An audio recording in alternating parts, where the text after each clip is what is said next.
আমি এবং আমার ছেলে একদিন একসাথে ঘুমাচ্ছিলাম। আমার স্বামী বিদেশ থাকে।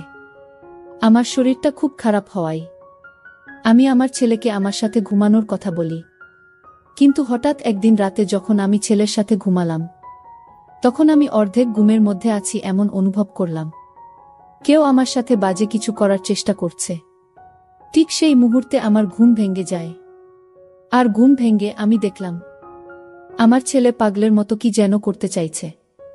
আর তা দেখে তো আমার মাথায় আগুন ধরে গেল। বন্ধুরা, আমার ছেলে কি করেছিল সেদিন রাতে যা দেখে আমার পুরো মাথায় নষ্ট হয়ে গিয়েছিল। জানতে হলে পুরো গল্পটি শুনতে হবে। তাহলে চলুন বন্ধুরা, গল্পটি শুরু করি। গল্পটি শুরু করার আগে বন্ধুরা, তোমাদের নিকট আমার বিশেষ অনুরোধ, দয়া করে তোমরা আমার চ্যানেলটি সাবস্ক্রাইব করে আমাকে সাপোর্ট করবা। আমি পূর্ণিমা। আমি দেখতে খুবই সুন্দরী, লাবণ্যময়ী। আমার বয়স 34 বছর। আমি ঢাকায় বনশ্রীতে থাকি। আমার এক ছেলে এক মেয়ে। মেয়ের বয়স 12 আর ছেলের বয়স 16। আমার বিয়ে হয়েছে এক প্রবাসী স্বামীর কাছে। বিয়ের কিছুদিন পর আমার স্বামী বিদেশে প্রবাসে চলে যায়। তারপর থেকে আমাকে অনেক কষ্ট করতে হয়েছে। একটি ছোট্ট ছেলেকে নিয়ে আমার খুব কষ্টে দিন কাটছিল। দেখতে দেখতে আমার ছেলে এবং মেয়ে উভয়ই বড় হয়ে গেল। বর্তমানে আমার ছেলের বয়স 16 আর মেয়ের বয়স 12। 2 ছেলে মেয়ে নিয়ে খুব সুখের সংসার আমার। তারা দুজনেই পড়ালেখায় ব্যস্ত। কিন্তু মনের মধ্যে একটাই কষ্ট আমার। বিয়ের পরে প্রায় বেশিরভাগ দিনেই আমি স্বামী ছাড়া থাকতে হয়েছে। বলতে পারেন আমি খুব একটা বেশি স্বামীর আদর পাই নাই। কারণ সে বিদেশ থেকে মাঝে মধ্যে ছুটিতে আসত আর অল্প কিছুদিন থেকে চলে যেত। তারপর আবার 5 বছর পর 3 থেকে 4 মাসের ছুটি নিয়ে আসত। তারপর আবার চলে যেত। তাতে আমার কিছু হতো না। মনের কষ্ট মনেরই রয়ে যেত, বরং আরো আগুন জ্বালাইয়া তুইয়ে চলে যাইত। তারপর কিছু দিন শুধু কালিচট করতাম। এইভাবেই চলত আমার জীবন।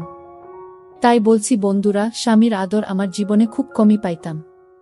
কিন্তু আমার কি ভাগ্য বন্ধুরা, সেই স্বামীর আদর, সোহাগ, মায়া, মমতা সব দিয়ে ভরিয়ে দিয়েছিল আমার ছেলে অনিল। আমি কখনো কল্পনাই করতে পারি নাই যে আমার ছেলে অনিল আমাকে এত সুখ দিবে।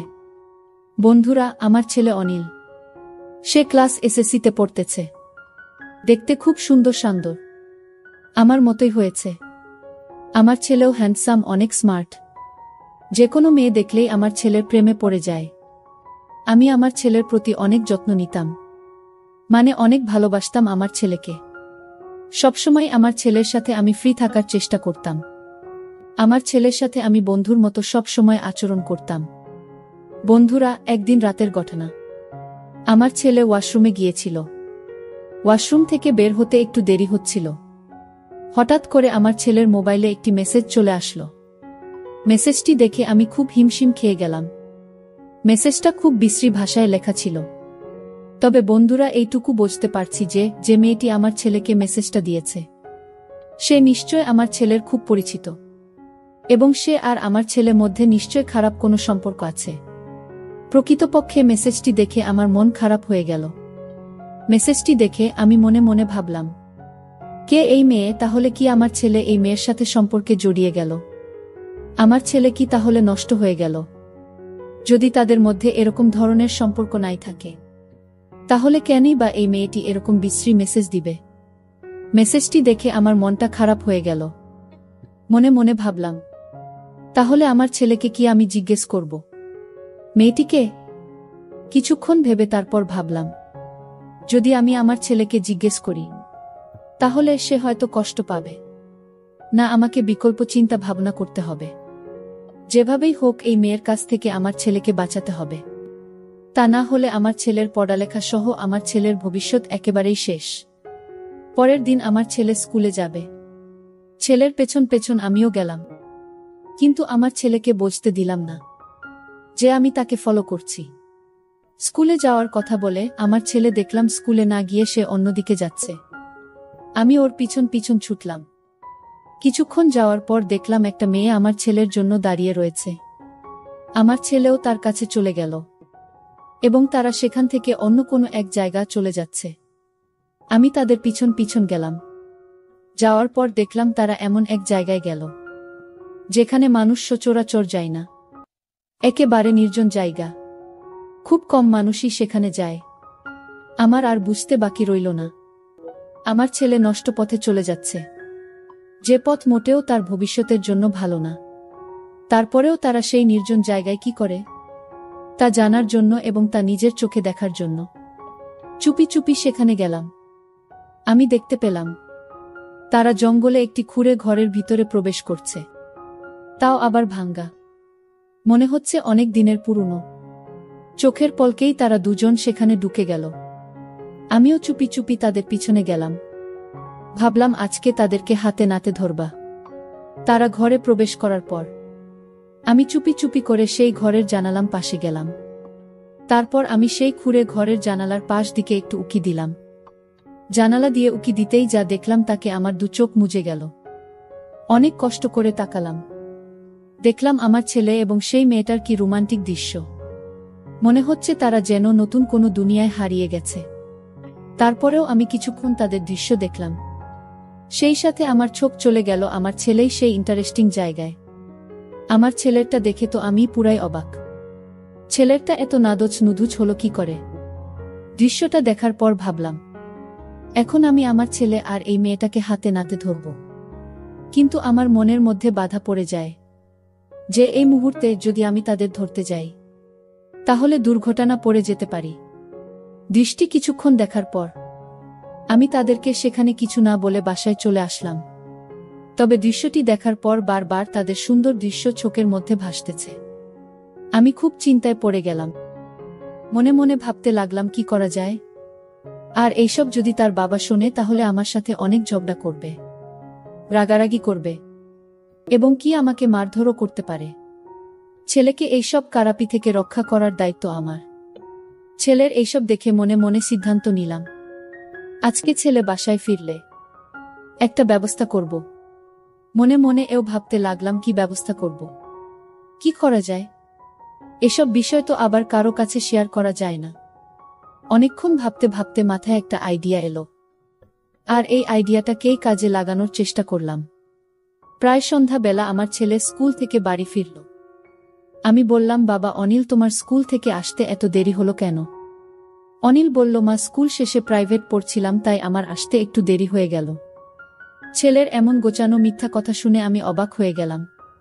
আমি তো বুঝতেই পারছি সে কোথায় থেকে বাড়িতে ফিরল, কিন্তু আমি তাকে বুঝতে দিলাম না। আমি ভাবলাম, যদি আমি তাকে কিছু বলি তাহলে হয়তো এতে হিতের বিপরীত হয়ে যেতে পারে। তাকে আমার কৌশলে বসে আনতে হবে। সেদিন থেকেই আমার ছেলের সাথে প্রেমের অভিনয় শুরু করি, যাতে কোনো মেয়ে আমার ছেলেকে নষ্ট না করতে পারে এবং আমার ছেলেকে আকৃষ্ট না করতে পারে। সেজন্যই আমার এই চিন্তা ভাবনা। কিন্তু এই চিন্তা ভাবনা যে এত গভীরে চলে যাবে তা কখনো কল্পনাও করতে পারিনি। সেই দিন রাতে আমি আমার ছেলেকে বললাম, বাবা অনিল, তোমার মুখ এমন দেখাচ্ছে কেন? অনিল বলল, না মা, কিছু না। তারপর আমি বললাম, অনিল, আজকে তোমার সাথে আমি একটু গল্প করব। অনিল বলল, মা কিসের গল্প? আমি বললাম, অনিল, তোমার সাথে আমার অনেক কথা আছে। চলো আজকে আমরা আগে একটু গল্প করি, তারপর কথা বলি। আর সেই সাথে আমি নিজেকে একটু অন্যরকম ভাবে উপস্থাপন করলাম, যাতে সে আমাকে দেখে আকৃষ্ট হয়। আমি তার সাথে ওপেন ভাবে চলার চেষ্টা করলাম। তারপর অনিল দেখছি মাঝে মাঝে আমার দিকে তাকাচ্ছে, আর কি যেন ভাবছে। তারপর তার সাথে আমি অনেকক্ষণ গল্প করলাম। গল্পের করতে এক সময় আমি অনিলকে বললাম, বাবা আমার গা খুব ব্যথা করছে, একটা মেসেজ করে দাও। আমার কথা শুনে অনিল আমার দিকে হা করে চেয়ে রইল। অনেকক্ষণ ছেলে সেবা পেয়ে আমার ঘুম ঘুম ভাব পেল। তারপর আমি অনিলকে বললাম, বাবা অনিল, আজকে আমার খুব খারাপ লাগতেছে, তুই আজকে আমার এখানে থাকবে। কেন জানি আমি আমার ভয় ভয় লাগতেছে। অনিল বলল, আচ্ছা ঠিক আছে মা। তারপর আমি আর আমার ছেলে অনিল একসাথে ঘুমিয়ে পড়লাম। রাত যখন গভীর হলো তখন আমি বুঝতে পারলাম কেউ যেন আমার সাথে চুপি চুপি অন্যরকম কিছু করার চেষ্টা করছে। অনেক দিন পর কারো এমন অবস্থা অনুভব করতে পেরে আমার ঘুম ভেঙে গেল। আমি বুঝতে পারলাম নিশ্চয় আমার ছেলে অনিল, কারণ আমার রুমে তো অনিল ছাড়া আর কেউ নাই। তারপরেও আমি ঘুমের ভান ধরে পড়ে রইলাম, বুঝতে দিলাম না আমার ছেলে অনিলকে। মনে মনে ভাবলাম দেখি অনিল আমার সাথে কি করে। কিছুক্ষণ পর অনিল ভাবল, হয়তো আমি ঘুমিয়ে পড়েছি। সে তার ইচ্ছামতো বিভিন্নভাবে আমার সাথে বিভিন্ন রকম অদ্ভুত আচরণ করা শুরু করল। আমি ভাবলাম মনে হয় আমার ছেলে পাগল হয়ে গেছে, আর তা না হলে সে আমার সাথে এরকম অদ্ভুত আচরণ করবে কেন। তারপরও আমি নীরব থাকলাম। যখন সে খুব বেশি পাগলামি করতেছে, তখন আমার ঘুম ভেঙে যায়। আমি সজাগ হয়ে বললাম, অনিল তুমি কোথায়? কি করছো? সে আমার সজাগ হওয়া দেখে বোকা হয়ে গেল। আমি বললাম, অনিল সমস্যা নাই, তোমার যা ইচ্ছা তা করো, কিন্তু বাবা আমার একটা শর্ত আছে, তোমাকে আমার ওই শর্তটা মানতে হবে। তখন অনিল বলল, মা কি শর্ত শুনি। তখন আমি বললাম, অনিল আজকে আমি দেখলাম তোমাকে, তুমি একটা মেয়ের সাথে একটা জায়গায় গেছো। যেখানে তুমি গিয়েছিলে সেই জায়গাটা ভালো না, তবে তোমাকে কথা দিতে হবে তুমি আর কোনোদিন সেই জায়গায় যাবে না। এর বিনিময়ে তুমি আমার কাছে যা চাইবে তাই পাবে। বাচ্চা ছেলেদের মতো আমার সাথে মাথা নাড়াতে নাড়াতে বলল, আচ্ছা ঠিক আছে মা, আমি আর কোনো দিন সেখানে যাব না। তারপর আমি বললাম, অনিল আমি বুঝতে পেরেছি, তুমি বড় হয়েছ, তোমারও চাহিদা আছে। যদিও আমরা তোমাকে এখন বিবাহ করাতে পারবো না, যতদিন আমরা তোমাকে না বিবাহ করাবো ততদিন তুমি আমার মাধ্যমে তোমার কাজ চালিয়ে যাবে। সব কথার এক কথা হচ্ছে, এক কথায় তোমাকে ওই রাস্তা থেকে ফিরে আসতে হবে। তখন অনিল বলল, আচ্ছা ঠিক আছে মা। তারপর আমি আমার ছেলেকে বললাম, অনিল তুমি তোমার কাজ শুরু করো। মাত্র 16 বছর বয়সের ছেলে, তারপরও গায়ে প্রচুর শক্তি। আমার 16 বছরের ছেলের কাজ করার এত কৌশল দেখে আমার মাথা ঘুরে গেল। মনে হলো যেন আমি জীবনের সমস্ত সুখ খুঁজে পেয়েছি। কি বলবো বন্ধুরা, আমার ছেলের এই ব্যাপারে এত কৌশল জানে তার আমার কল্পনার বাইরে। মনে মনে ভাবলাম, ছেলে তো দেখি তার বাপের চাইতে আরো 10 গুণ বেশি পাওয়ারফুল। কি বলবো বন্ধুরা, সেদিন মনে হয়েছিল আমি নতুন কোনো সুখের ভুগ্নে হারিয়ে গিয়েছিলাম। সে এরকম কৌশলেই ব্যবহার করেছিল, তা আমি আগে কখনো কল্পনাও করতে পারি না। তার একদিনের কাজের ফলে প্রায় 1 সপ্তাহ পর্যন্ত আমি খারাপ অবস্থায় ছিলাম। তারপর প্রতিদিনই আমার ছেলে অনিল এবং আমার এক অন্যরকম মাস্তি হতো, যে মাস্তির রহস্য আজও পর্যন্ত কেউ জানে না। কিন্তু সত্যিকার অর্থেই আমার ছেলের ভালোবাসা পেয়ে আমি যে এতদিনের ক্ষুধার্ত ছিলাম, আমার যে অপূর্ণতা ছিল, সব আমার ছেলে পূরণ করে দিয়েছিল। বন্ধুরা, মনের টান এবং চাহিদা অনেক সময় জাত পাত কুল কিছু মানে। সে শুধু তখন উষ্ণ চোয়া, যা পেলে সে তখন হয়ে যায় চিরশান্ত। পরিশেষে বন্ধুরা, আমি তোমাদেরকে বলবো, এই কাজটি করাতে আমার 2টি উপকার হলো। এক হলো আমি আমার অতৃপ্ত ভালোবাসাকে তৃপ্ত দিতে পেরেছিলাম। 2 হলো আমার ছেলেকে খারাপ রাস্তা থেকে ফিরিয়ে আনতে পেরেছিলাম। যাই হোক, এখন আমার ছেলেই আমার সব, আমার সুখ, আমার শান্তি, আমার দুনিয়া, আমার বেঁচে থাকার অবলম্বন। বন্ধুরা, আজকে এই পর্যন্তই। গল্পটি তোমাদের কেমন লাগলো তোমরা অবশ্যই কমেন্ট করে জানাবা। আমি আবার আসব তোমাদের মধ্যে নতুন কোনো মজাদার গল্প নিয়ে। বন্ধুরা, ভিডিওটি যদি ভালো লাগে তাহলে একটি লাইক দিন। আর তোমরা যদি এইরকম ধরনের ইন্টারেস্টিং ভিডিও পেতে চাও, তাহলে দয়া করে আমার চ্যানেলটি সাবস্ক্রাইব করো। পরিশেষে তোমাদের সকলের সুস্বাস্থ্য কামনা করি। জন্য তোমাদের সকলকে অসংখ্য ধন্যবাদ। তখন সিয়াম বলল, আমার জন্য তুমি শুধু শুধু জেগে থাকবে কেন? কাল থেকে আমি পড়ার ঘরটাই ঘুমাবো, আর নানা নানিকে যখন খাবার দাও তখন আমাকেও ডাক দিও, ওই সময় আমিও খেয়ে নেব। আমি বললাম, সন্ধ্যা রাতে খেয়ে নিলে রাত জেগে পড়তে পড়তে ক্ষুধা লাগবে যখন, তখন কি খাবে? আর তাছাড়া এত বড় ঘর থাকতে তুমি ওই ঘরে ঘুমাবে কেন? আমি কি কখনো বলেছি তোমার জন্য আমার সমস্যা হচ্ছে? তুমি কি বাহিরের কেউ?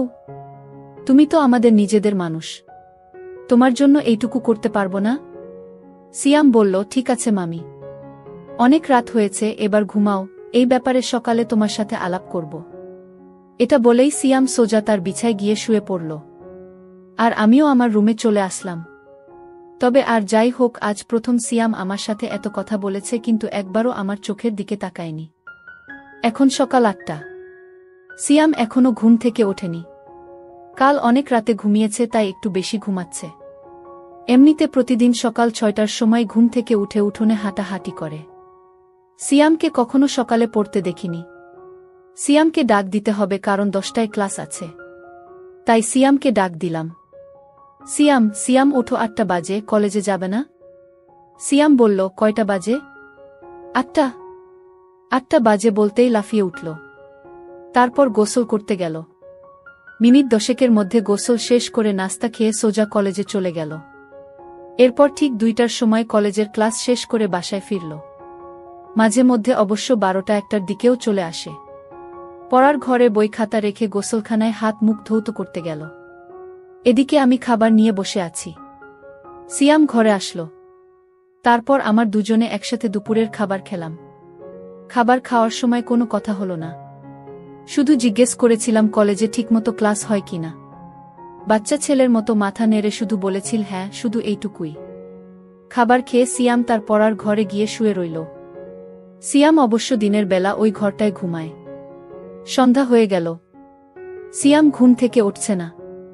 আমি পড়ার ঘরটায় গিয়ে সিয়ামকে ডাক দিলাম।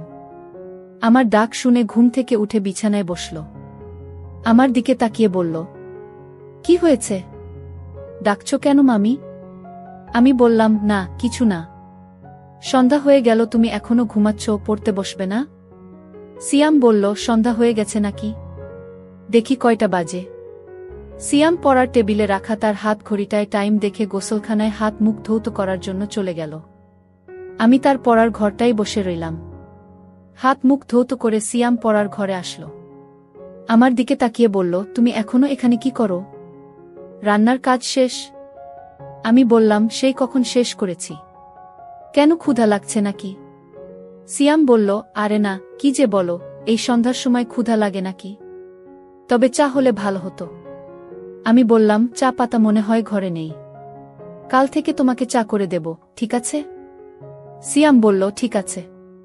এখন যাও, আমি পড়তে বসব। আমি বললাম, আচ্ছা বাবা, তুমি মনোযোগ দিয়ে পড়ো। আমি গেলাম। আমি আমাদের বড় ঘরটায় চলে আসলাম। ঘণ্টা 2 পরে শ্বশুর শাশুড়িকে রাতের খাবার দিলাম। শ্বশুর শাশুড়ি খাচ্ছে। আমি পাশেই বসে আছি। হঠাৎ শ্বশুর বলল, বৌমা, সিয়াম ঠিকমতো পড়ালেখা করে তো? তুমি একটু খেয়াল রেখো। আমি বললাম, বাবা আপনি কোনো চিন্তা করবেন না, সিয়াম খুব ভালো ছেলে, তাকে পড়ার জন্য বলতে হয় না। সে নিজেই নিজের পড়া শেষ করে নেয়। শ্বশুর বলল, তা জানি, কিন্তু তারপরেও আমাদের দায়িত্ব আছে না? আমি বললাম, সিয়ামকে নিয়ে আপনাদের কোনো চিন্তা করতে হবে না, আমি সারাক্ষণই তার সাথে সাথে আছি। আর বাবা কাল সকালে সিয়ামের জন্য দোকান থেকে চা পাতা নিয়ে আসবেন। সিয়াম আজ সন্ধ্যার সময় চা চেয়েছিল, আমি বলছি কাল থেকে দেব। শাশুড়ি বলল, সিয়ামদের বাড়িতে সবাই চা খাওয়ার অভ্যাস। আমিও একবার তোমাকে বলবো বলবো বলেও ভুলে গেছি। তোমার শ্বশুরের আনার দরকার নেই। বাজার সদাই যা লাগে এখন থেকে সিয়ামকে দিয়েই নিয়ে আসবে। সিয়ামকে সকালে আমি বলে দেব। আর বৌমা, সকালে নাস্তা করার সময় আমাকে মনে করিয়ে দিও, আমি সিয়ামের সাথে কথা বলবো। আমি বললাম, ঠিক আছে মা। আমি তাদের খাওয়া শেষ হওয়া পর্যন্ত বসে রইলাম। খাওয়া শেষে বাসনপত্র গুছিয়ে আমার রুমে গিয়ে মোবাইলে বাড়িতে মায়ের সাথে কথা বললাম। কথা বলতে বলতে রাত প্রায় 10টা বেজে গেল। এবার দেখি সিয়াম কি করছে। আমি দরজা খুলে সিয়ামের পড়ার ঘরের কাছে গেলাম। ঘরের কাছে যেতেই সিয়ামের পড়ার শব্দ পাইলাম। পড়ার শব্দ পেয়ে আমি আর ঘরে ঢুকলাম না, কারণ সিয়াম রাগ করতে পারে। তাই বড় ঘরে চলে আসলাম। রাত প্রায় 11টার উপরে, কিন্তু সিয়াম এখনো ঘরে আসছে না। আমি একা একা জেগে আছি। পড়ার ঘরে যে যাব সেটারও সাহস পাচ্ছি না, কারণ আমি রাতের বেলা অন্ধকারে ভয় পাই। তাই বাহিরে না গিয়ে সামনের জানালা খুলে বসে রইলাম। অপেক্ষার পর অপেক্ষা, কিন্তু সিয়াম ঘরে আসছে না। পড়ার ঘরে না হয় ঘুমাবে, কিন্তু খেতে আসবে তো? আমার কিচ্ছু ভাল লাগছে না। কি করব ভেবে পাচ্ছি না। শ্বশুরকে ডাকবো নাকি ডাকবো না তাও বুঝতে পারছি না। এভাবে অপেক্ষা করতে করতে রাত প্রায় 12:30 বেজে গেল। এরপর আমি অপেক্ষা করতে করতে কখন যেন ঘুমিয়ে গেলাম। সকালে ঘুম থেকে উঠে শাশুড়িকে আমি জিজ্ঞেস করলাম, মা, সিয়াম ঘরে আসে নাই? শাশুড়ি বলল, না, কেন, কি হয়েছে বৌমা? আমি বললাম, না কিছু না মা, সিয়াম কাল রাতে বড় ঘরে আসে নাই, পড়ার ঘরেই ঘুমাইছে। আমি অনেক রাত পর্যন্ত অপেক্ষা করে কখন যে ঘুমিয়ে পড়েছি নিজেও জানি না। শাশুড়ি বলল, কি বলো বৌমা? সিয়াম পড়ার ঘরে ঘুমাবে কেন? এই ঘরে কি তার সমস্যা হয়? আমি বললাম, কি জানি মা। আমি তো সারাক্ষণই তার খেয়াল রাখি। আমার মনে হয় সিয়াম আমাকে লজ্জা পায়। আচ্ছা মা, আমাকে লজ্জা পাওয়ার কি আছে? আমি তো ওর মার মতোই, তাই না?